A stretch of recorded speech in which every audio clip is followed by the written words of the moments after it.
نحمده ونصلي على رسوله الكريم أما بعد فأعوذ بالله من الشيطان الرجيم بسم الله الرحمن الرحيم فيها يفرق كل أمر حكيم صدق الله العظيم. اسٹیج پر تشریف فرما علماء کرام اور میرے رفیق محترم جناب حضرت اقدس حضرت مولانا ربانی صاحب قاسمی دامت برکاتہم العالیہ، جن کے حکم کی تعمیل کرتے ہوئے تھوڑی سی دیر کے لیے آپ کے درمیان میں بندہ حاضر ہوا ہے. دعا کیجیے کہ اللہ تبارک و تعالی مجھے صحیح بولنے اور ہم سب کو عمل کرنے کی توفیق عنایت فرمائے. محترم حاضرین، نوجوان ساتھیوں، بزرگوں اور دینی بھائیوں اور گلستہ گارڈن کے عزیز نوجوانوں، ہم میں سے ہر ایک شخص جانتا ہے کہ شب برات شعبان المعظم کی 15ویں شب کا نام ہے اور یہ رات بہت بزرگی اور برکت والی رات ہے. اس سے قبل کہ میں آپ حضرات کے سامنے اس رات کے فضائل و برکات کا تذکرہ کروں، میں آپ کو یہ بتلا دینا چاہتا ہوں کہ یہ رات جس ماہ میں آتی ہے، جس مہینے میں آتی ہے، یعنی شعبان المعظم کے مہینے میں یہ رات آتی ہے. ہاں، خود اس مہینے کی بھی بہت بڑی فضیلت ہے. جناب محمد الرسول اللہ صلی اللہ علیہ وسلم نے ارشاد فرمایا، شعبان شہری و رمضان شہر اللہ، کہ شعبان تو میرا مہینہ ہے اور رمضان المبارک اللہ تبارک و تعالی کا مہینہ ہے. ام المؤمنین حضرت ام سلمہ رضی اللہ تعالی عنہا فرماتی ہیں، ما رأیت النبی صلی اللہ علیہ وسلم یصوم شہرین متتابعین الا شعبان و رمضان، کہ میں نے رسول اللہ صلی اللہ علیہ وسلم کو سوائے شعبان اور رمضان کے کبھی 2 مہینے لگاتار روزے رکھتے ہوئے نہیں دیکھا ہے.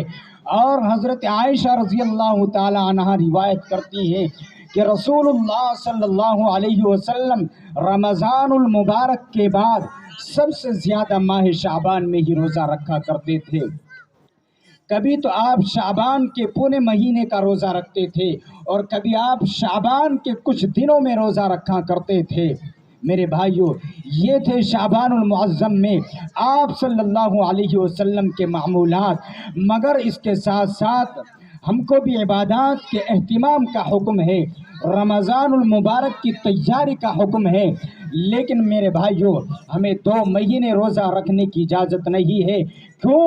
اس لیے کہ رمضان المبارک کے روزے رکھنا فرض ہے اور شعبان کے روزے رکھنا نفلی ہیں.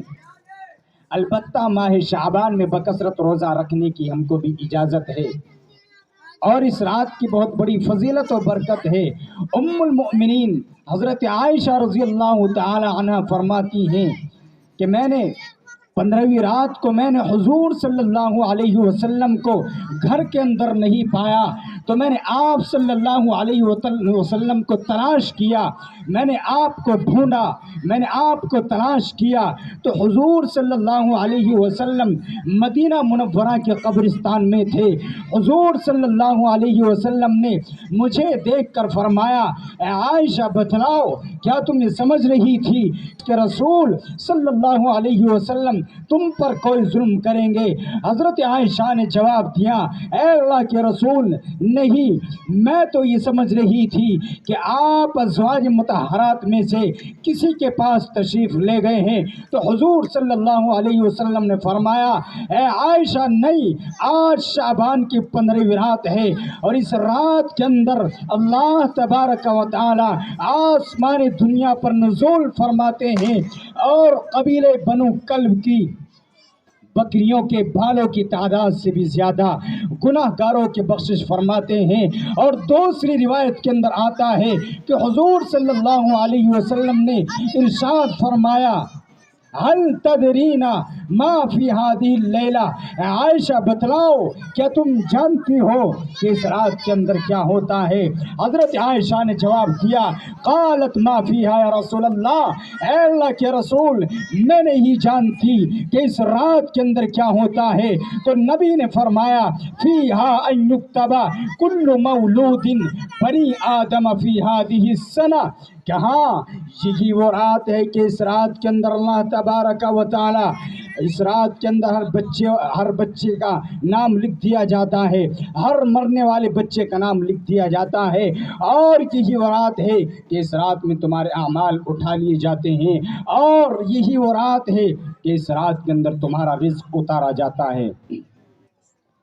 मेरे भाइयों, शाबान की 15वीं रात, इस रात के अंदर नवाफिल पढ़ें और दिन के अंदर रोज़ा रखें, इसलिए कि अल्लाह तबारक व तआला इस रात आसमानी दुनिया पर नुज़ूल फरमाते हैं, फ़यक़ूलु अला मन मुस्तग़फ़िरुन फ़अग़फ़िरुला, और ऐलान करते हैं क्या कोई बख्शिश का तलबगार है कि मैं उसके गुनाहों को माफ़ कर दूं। अला मुस्तरज़िक़ुन फ़अरज़ुक़ु, क्या कोई रिज़्क़ का चाहने वाला है कि मैं उसको रोज़ी अता कर दूं। अला मुब्तलन फ़वाफ़ी, क्या कोई शख्स मुसीबत के अंदर मुब्तला है कि मैं उसकी मुसीबत को दूर कर दूं, मैं उसको मुसीबत से नजात दे दूं। फ़वाफ़ी अला कदा हत्ता यतलुअल फ़ज्र। मेरे भाइयों, इसी तरह सुबह सादिक तक ऐलान होता रहता है। अहादीस करीमा से साबित हुआ कि शब बारात के मौके पर सिर्फ 3 काम किए जाएं। पहला काम ये है कि इस रात अपने मुर्दों के लिए दुआए मग़फ़िरत और इसाले सवाब किया जाए। दूसरा काम ये है कि इस रात नवाफिल यानी इबादत और ज़िक्र और नवाफिल में और तिलावत कुरान में रात गुजारी जाए। और तीसरा काम ये है कि दूसरे दिन रोज़ा रखा जाए। मेरे भाइयों, इन 3 कामों के अलावा जो आज बहुत सी गलत रस्में हम मुसलमानों के अंदर फैल चुकी हैं, मिसाल के तौर पर आतिशबाजी की रस्म, जिसमें मुसलमानों के लाखों रुपए हर साल बर्बाद होते हैं और हमारे बच्चे पटाखे छोड़ रहे हैं, ये सरासर फजूल खर्ची है। और फजूल खर्ची करने वालों के मुतालिक अल्लाह रब्बुल इज़्ज़त ने इरशाद फरमाया, इन्नल मुबज़्ज़िरीन कानू इख़वान शयातीन, कि फजूल खर्ची करने वाले शैतान के भाई हैं और शैतान इंसान का खुला हुआ दुश्मन है। मेरे भाइयों, एक दूसरी रस्म हमारे अंदर हलवा बनाने की है। चाहे हमारे पास पैसे हो या ना हो, चाहे रुपये उधार लेना पड़े या सामान उधार आए, हलवा ज़रूर बनना चाहिए। मेरे भाइयों, हम ये सोचते हैं शब बारात पर हलवा ज़रूर बनना चाहिए। मेरे भाई, शब बारात हलवा तो कभी भी बना कर खाया जा सकता है। जो लोग शब बारात के मौके पर हलवा बनाना ज़रूरी समझते हैं, तो याद रखें वो दीन के अंदर नई बात पैदा कर रहे हैं, जिसको बिदअत कहते हैं। इन तमाम किस्म के खुराफात और बिदात से मेरे भाइयों परहेज़ कीजिए। अहादीस करीमा में बिदअत और बिदअती के लिए बड़ी सख्त वईद आई है।